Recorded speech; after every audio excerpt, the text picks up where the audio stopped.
بسم اللہ الرحمن الرحیم احمدہ و اصلی علی رسولہ الکریم. حضرات، میں جب اسٹیج کی طرف بڑھ رہا تھا تو بے شمار لوگوں نے راستے میں آتے ہوئے مجھے رکے دیے. کوئی سوال کچھ کر رہا ہے، کسی نے کچھ سوال کیا. ایک سوال بہت سے رکوں میں مشترک ہے اور وہ یہ ہے کہ اہل حدیث اب تلک کیوں سوئے رہے، آج کیوں جاگے ہیں؟ کیا سبب ہے کہ پہلے ہم نے ان کی نہ للکار سنی نہ ان کی یلغار دیکھی؟ آج ہم ان کی پکار بھی سن رہے ہیں، ان کی للکار بھی سن رہے ہیں اور ان کی یلغار بھی دیکھ رہے ہیں.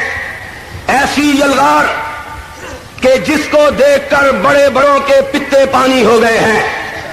اور وہ لوگ جو کل تلک یہ کہتے تھے کہ اس ملک میں اہل حدیث کا کوئی وجود نہیں، آج ہمارے دو ہی اجتماعات کو دیکھ کر یہ بات کہنے پر مجبور ہو گئے کہ ایسا معلوم ہوتا ہے اہل حدیث زمین سے اگ پڑے ہیں یا آسمان سے برس پڑے ہیں. لیکن میں یہ سمجھتا ہوں کہ یہ جو سوالات لوگوں کے ذہنوں میں آئے ہیں، ان کا جواب اگرچہ ایک لمبی نشست کا محتاج ہے، لیکن پھر بھی میں اپنی اصل بات کے آغاز سے پہلے مختصر سی تاریخ بیان کر دینا ضروری سمجھتا ہوں، تاکہ لوگوں کو یہ علم ہو کہ اہل حدیث نے اس بر صغیر میں مدت مدید سے کتاب و سنت کی شمع کو فروزہ رکھا، لیکن براہ راست اب تلک سیاسیات میں کیوں نہیں آئے؟ اس کا سبب جو تاریخ دان ہیں وہ جانتے ہیں کہ اس کی بڑی وجہ یہ ہے کہ جب اس بر صغیر میں انگریزی استعمار کا طوطی بولتا تھا تو اس بر صغیر کے بہت سے مسلمانوں کے گروہ ایسے تھے جو انگریز کی فوج میں بھرتی ہو کر کعبہ تک پہ گولی چلانے کے لیے آمادہ و تیار ہو گئے تھے. اور انہوں نے آج جس بغداد کو بغداد شریف کہتے ہو، اس بغداد پہ حملہ کرنے والی انگریزی فوج میں بھرتی ہو کر شیخ عبد القادر جیلانی کے مقبرے پر گولہ برسانے سے بھی گریز نہ کیا تھا. اور تاریخ اس بات کی شاہد ہے کہ اس ملک کے بہت سے وڈیروں نے میرے نزدیک بر صغیر کی تاریخ کے سب سے بڑے لٹیرے اگر کوئی ہیں تو وہ وڈیرے ہیں، چاہے وہ جاگیردار ہو، چاہے وہ سرکار ہو، اور چاہے وہ خانقاہوں اور مسجدوں میں بیٹھے ہوئے برہمن ہو. انہوں نے اس ملک میں انگریز کی فوج میں بھرتی ہونے والے ان مسلمانوں کو تعویذ دیے جو بغداد میں شیخ عبد القادر کی مسجد پر اور ان کی قبر پر گولہ باری کے لیے جا رہے تھے کہ ان تعویذوں کو باندھ لو، مسلمانوں کی گولیاں، بغداد کا دفاع کرنے والوں کی گولیاں تم پہ اثر نہیں کریں گی. اس دور میں بر صغیر میں اگر سرفروشوں کا کوئی قافلہ موجود تھا تو وہ لوگ تھے جنہوں نے سروں پہ کمن باندھ رکھا اور ایک ہاتھ میں رب کا قرآن تھام رکھا، دوسرے میں محمد کا فرمان تھام رکھا تھا. انہوں نے اس ملک میں انگریزی استعمار کو للکارا، اس کی راتوں کی نیند کو حرام کیا. اور پھر تاریخ پڑھنے والے طلبا اور آج میں اپنے اس شہر میں جس کی طرف اپنی نسبت پہ مجھے فخر ہے کہ یہ مولا میر کا شہر ہے، یہ مصور پاکستان اقبال کا شہر ہے، یہ شاہ جہان کے استاد ملا افضل کا شہر ہے، یہ ملا عبد الحکیم کا شہر ہے۔ اس شہر میں کھڑے ہو کر یہ بات دہرانا چاہتا ہوں کہ اس دور میں جب ہر طرف سے سپاس نامے پیش کیے جا رہے تھے، ایک حریت پسندوں کا قافلہ تھا جو انگریزوں کی آنکھوں میں آنکھیں ڈال کر انہیں للکار رہا تھا اور کہہ رہا تھا انگریزوں برے صغیر سے نکل جاؤ، جب تک وہابیوں کا ایک بیٹا زندہ ہے تمہیں چین سے برے صغیر میں نہیں بیٹھنے دے گا۔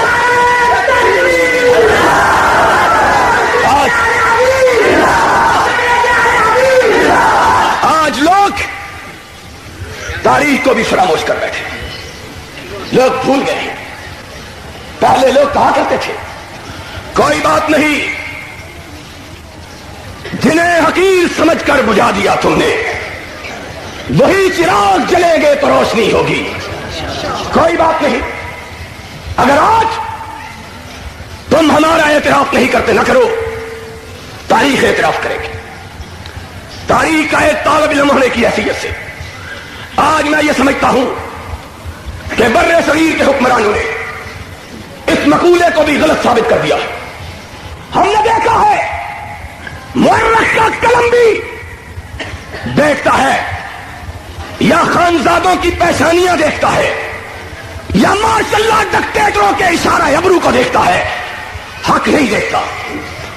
تاریخ سے پوچھو کون تھا جس کے محلوں پر ٹریکٹر چلائے گئے، کون تھا جن کی بستیوں کو پیوند خاک کیا گیا؟ کوئی ماں کلال بتلائے، اس کی تاریخ میں پٹنہ کا نام ہو تو مجھ سے سوال کرے، اس کی تاریخ میں بہار کا نام ہو تو مجھ سے پوچھے، اس کی تاریخ میں صادق پور کا نام آتا ہو تو مجھ کو ٹوکے۔ یہ کن کے شہر تھے؟ اہل حدیثوں کے شہر، جن کو ان کے باقیوں سمیت ان کے اوپر گرا دیا گیا اور ان کے علماء کو پکڑا گیا، ان کو پھانسیوں کی سزا دی گئی۔ انہی میں سے ایک یحییٰ علی کا نام تھا، اہل حدیث کا سر خیل۔ جج نے پھانسی کی سزا دی، رات کو تاریخ کوٹری میں اس کو علیحدہ کر کے رکھا گیا۔ جج دیکھنے کے لیے گیا، دیکھوں رات کی تاریکی میں اس پہ کیا بیت رہی ہے، جس کو صبح دم پھانسی ہونے والی ہے۔ کیا دیکھا؟ ساری کوٹریوں کے چراغ بجھے ہوئے، یحییٰ علی کی کوٹھی سے نور نکل رہا ہے۔ حیران و شستہ رہ گیا، آگے بڑھا، دیکھا اس تاریخ کوٹھی میں یحییٰ علی قرآن کی تلاوت کر رہا ہے، آسمان سے ابر نور برس رہا ہے، پیشانی پر مسکراہٹ، ہونٹوں پہ تبسم۔ کہا اس کو باہر نکالو۔ موت کا قیدی، صبح دم پھانسی پہ لٹکنے والا، موت کا انتظار کرنے والا نکالا جاتا ہے۔ انگریز جج پوچھتا ہے تم نہیں جانتے تمہیں موت کی سزا ہو چکی ہے؟ کہا اگر یہ جانتا نہ ہوتا تو میری کوٹری میں نور کیوں سے آتا؟ جانتا ہوں۔ کہا پھر خوش کیوں ہو، مسکراہٹ کیوں ہے؟ کیوں؟ آج صبح رب سے ملاقات کا دن ہے اور جس کی مخالی ہو اس کی وہ رات شب برات ہوتی ہے۔ نہ ہو، جج کا چہرہ بدل گیا۔ سنو، میں اہل حدیث کے بیٹے تجھے پھانسی چڑھا کے خوش نہیں دیکھنا چاہتا، عمر قید کی سزا۔ اور کہا گیا اس کی داڑھی کو مونڈا گیا۔ یحییٰ علی نے اپنے بیٹے کے ہاتھ میں لیے رونا شروع کر دیا۔ حیران رہ گیا، موت کی سزا سنی نہیں رویا، داڑھی مونڈی کی رو پڑا۔ کہا کیوں روتے ہو؟ کہا اپنی بدنصیبی کی خوش نصیب ہوں، سوچتا ہوں مجھ سے زیادہ اللہ کی بارگاہ میں زیادہ مقدس نکلی وہ کٹنے کا شرف حاصل نہیں ہوا ہے۔ اس یعنی غلام رسول نے تاریخ کے مجاہرین میں لکھا، نے اس کی ساری بستی پر بلڈوزر چلوا دیا، کہا جو بھی وہابی پیدا ہوگا وہ ہوگا، بلڈوزر چلا دو۔ جو کہتے تھے ان کو پکڑ کے انگلستان بھیج دیا کہ اس فضا میں کہا 57 برس بیت گئے، بستی کو مٹے ہوئے، یحییٰ علی کو کٹے ہوئے، ایک کی بستیوں کو برباد ہوئے، 57 برس گزر گئے، نئے سرے سے ڈالو۔ سوچا اب ان کے خمیر سے بغاوت کا پتا نکل، بنائے گے گھر۔ انگریز بہادر اسی قافلہ حریت کے سالاروں کے گھر، جن کو سمجھتا تھا کہ ان کی نسلوں کی بچت ہو چکی ہوگی، گیا۔ ایک 8 سال کا بچہ، 7 سال کا بچہ ایک لاٹھی کو اپنی ٹانگوں میں دبائے گھوڑا دوڑانے کا کھیل کھیل رہا تھا۔ جس طرح بچے لاٹھی کو سواری بنا کر کہتے ہیں گھوڑا آیا ہے، کھیل رہا تھا۔ اے ڈی سی آگے بڑھا، کالا انگریز، اسی طرح کا کالا انگریز جس طرح کے ہمارے حکمران کالے انگریز ہیں۔ چٹے انگریز چلے گئے، کالے ہمارے لیے چھوڑ گئے، اور ان کی شکل پھر بھی کچھ اچھی تھی، شکلوں پہ بھی پھٹے منہ پڑی ہوئی ہے۔ کالا انگریز آگے بڑھا، اس نے دستک دی، کہا صوبے کا گورنر آیا ہے۔ بھیل رہا تھا، صوبے کا گورنر اترا، گھر کا بڑا سربراہ استقبال کے لیے نکلا۔ بچے نے جب گورے کو دیکھا، اپنی لاٹھی کا رخ انگریز کی طرف کر لیا اور اس طرح اس کے دستے پر ہاتھ چلانے لگا جس طرح رائفل کے ٹریگر پہ ہاتھ چلاتے ہیں۔ اس انگریز نے دیکھا، بچے کا باپ پریشان ہو گیا، چھوٹا سا بچہ یہ کیا کر رہا ہے؟ کہنے لگا مولوی صاحب اس بچے کو چھوڑ دو، جب تک وہابیوں کا ایک بچہ بھی زندہ ہے اس کے سینے میں انگریز کی نفرت موجود رہے گی۔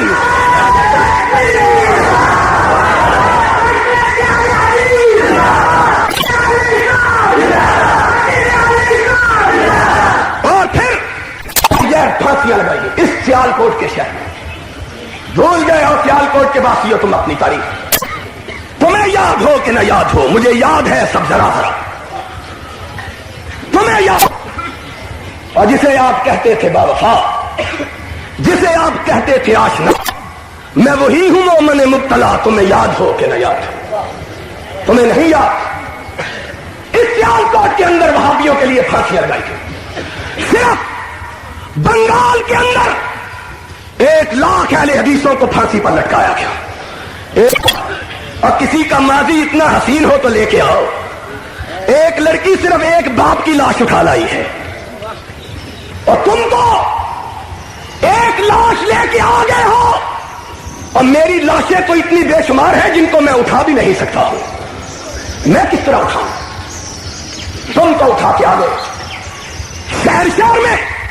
اور میرے بھائی اخبار نویس لکھے، میں چیلنج دیتا ہوں، آج پاکستان بنے 39 برس ہو گئے، آج تک فوج کے کمشنر افسروں کے حلف نامے میں یہ آج تک اس مولوی ضیاء الحق کے بارے میں سن کے کئی لوگوں کے پیٹ میں درد ہونا شروع ہو جاتا ہے۔ پترا تینوں ہی ٹکرنے خیر جاتے ذرا۔ اس ضیاء الحق کے دور میں، اس ضیاء الحق کے دور میں بھی آج تک سینئر افسروں کے لیے، فوجی افسروں کے لیے ایک حلف نامہ ہے جس پر دستخط کیے جاتے ہیں۔ اس میں لکھا ہے کہ یہ بھی حلفیہ بیان کرے کہ یہ وہابی نہیں ہے، آج تک لکھا ہوا ہے۔ اور سنو، ابھی لعنت کرنے لگے ہو، لعنت تو اس وقت ہوگی جب سارے کہیں گے لعنت۔ سنو، اور ان لعنت نہ لکر کوئی نہیں ہوں کہ کبھی کا بوریا بستر چوک کے نس گیا ہوں۔ ہاں تو جب تک کرائے کے مکان لینے والے مولوی کا بستر اس کو رکھا نہ جائے تب تک وہ مکان نہیں چھوڑتا ہے۔ سنو ذرا بات، سنو میری بات تو سنو۔ آج تک لکھا ہوا کہ میں وہابی نہیں ہوں۔ کیوں؟ اس لیے کہ وہابی اور باغی ایک معنی ہے، وہابی باغی کے مطابق، اور میں وہابیوں کا بیٹا اپنے قصور کا اعتراف کرتا ہوں کہ ہم انگریز کے باغی، انگریز کے پٹو حکمرانوں کے باغی، ہم باغی ہیں۔ ہمیں اپنے گناہ پر کوئی ندامت نہیں۔ مجھ کو قتل کرو، بار پہ کھینچو مجھ کو، میں نے یہ جرم کیا ہے کہ میں سچ بولتا ہوں۔ جو جی چاہے سزا دے لو۔ میں ضیاء الحق کا بھی باغی، میں بھٹو کا بھی باغی، میں یحییٰ کا بھی باغی، میں ایوب کا بھی باغی۔ میری وفا اگر ہے تو یا خدا کے لیے ہے یا مدینے کے مصطفیٰ کے لیے ہے۔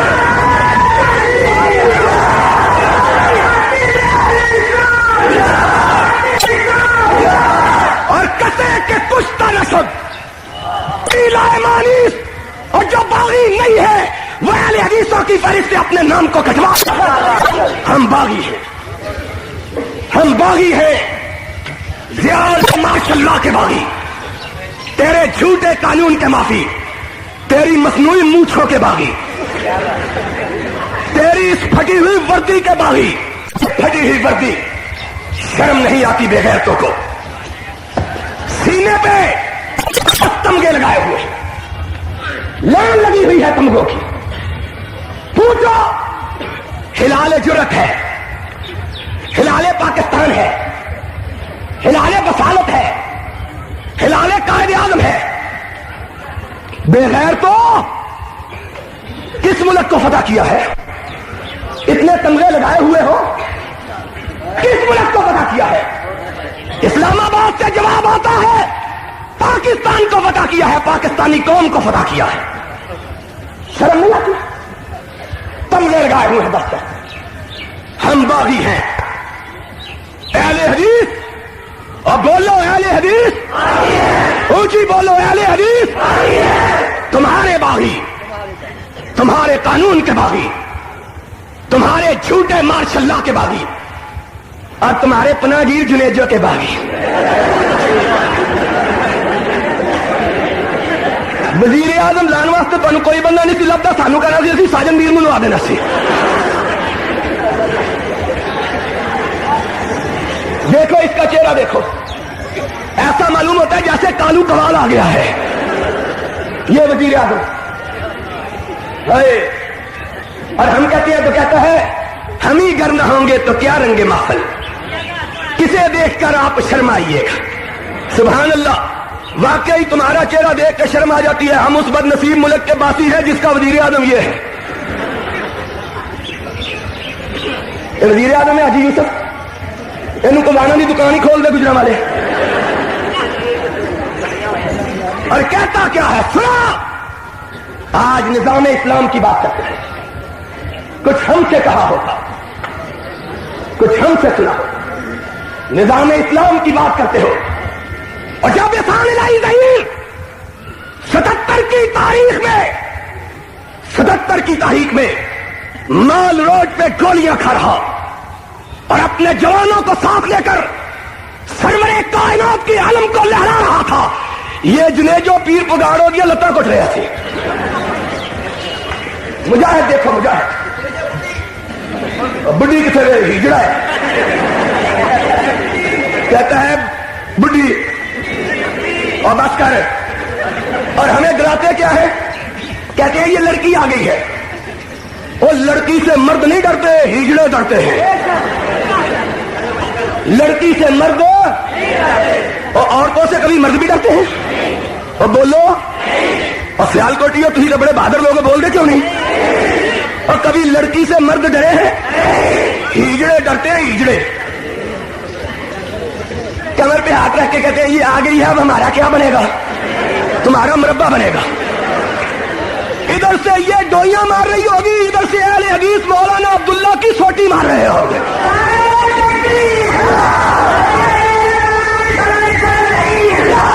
اور کہتے ہیں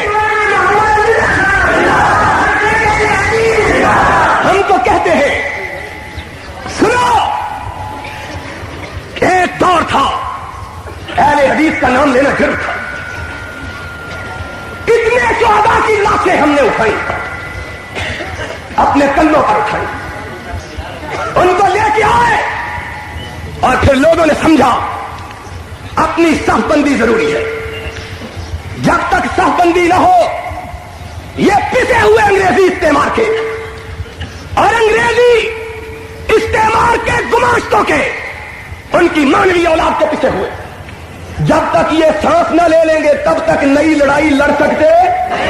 آج وابیوں نے سانس لے لیا ہے، اور بولو اہل حدیثوں نے سانس لے لیا ہے۔ اب دنیا کی کوئی طاقت اس ملک میں قرآن و سنت کی راہ میں رکاوٹ نہیں بن سکتی، دنیا کی کوئی طاقت۔ اور سنو، آج چند شتونگڑے چھوڑے ہیں، مولوی جاہل درباری ملا کہتے ہیں جمہوریت کی بات نہ کرو۔ کیوں؟ جمہوریت تو آئی ڈی نکاح چاہیے ہے، کہتے ہیں جمہوریت کی بات نہ کرو۔ سنو، یہ ملک دو چیزوں کے ساتھ اس کی قسمت وابستہ، ایک اسلام کے ساتھ اور دوسری جمہوریت کے ساتھ، اور حکمران ان دونوں کو اپنے لیے خطرہ سمجھتے ہیں، حکمران ان دونوں کو اپنے لیے سمجھتے ہیں۔ کیوں سمجھتے ہیں؟ اسلام آئے گا، سب سے پہلے چوراہوں میں حکمرانوں کو لٹکایا جائے گا، اور سمجھتے ہیں جمہوریت آئے گی، ان کا حساب ہوگا، ان کا پوچھا جائے گا۔ آج شراب چھاؤنیوں میں بکتی ہے، ہیروئن چھاؤنیوں میں بکتی ہے، 2000 روپیہ تنخواہ لینے والا فوجی افسر 40-40 لاکھ روپے کے بنگلوں کا مالک ہے۔ جمہوریت آئے گی، پوچھیں گے، اور اس اسلام کا نام لے کر جمہوریت کی مخالفت کرتے ہیں۔ اور جو جمہوریت سب سے زیادہ اگر سکھائی ہے تو محمد الرسول اللہ نے سکھائی ہے۔ کون تھا جس نے کہا حکمران اگر نیا کرتا پہن کے ممبر پر قدم رکھے، دامن پکڑ کے نیچے اتارو، پوچھو جواب دو یہ کرتا کہاں سے لیا؟ تم سارا ملک لوٹ کے اپنے گھر میں لے جاؤ، کہتے ہو جمہوریت نہ آئے؟ سن لو، اس ملک کی تقدیر اسلام سے وابستہ ہے، اس ملک کی تقدیر جمہوریت کے ذریعے یہ ملک بنا ہے۔ اہل حدیث ان دونوں چیزوں کے مقابلے میں، ان دونوں چیزوں کے بارے میں کوئی مداہنت کرنے کے لیے تیار، نہ جمہوریت کے لیے نہ اسلام کے لیے۔ اور کوئی ہم کو نہ ڈرائے، یہ جائے گا تو لڑکی آ جائے گی، ہم نے لڑکی کے باپ کا مقابلہ کیا ہوا ہے، لڑکی کے ہم نے لڑکی کے باپ کا مقابلہ کیا۔ سنو، اس ملک میں اب آئے گا یا رب کا قرآن آئے گا یا محمد کا فرمان آئے گا۔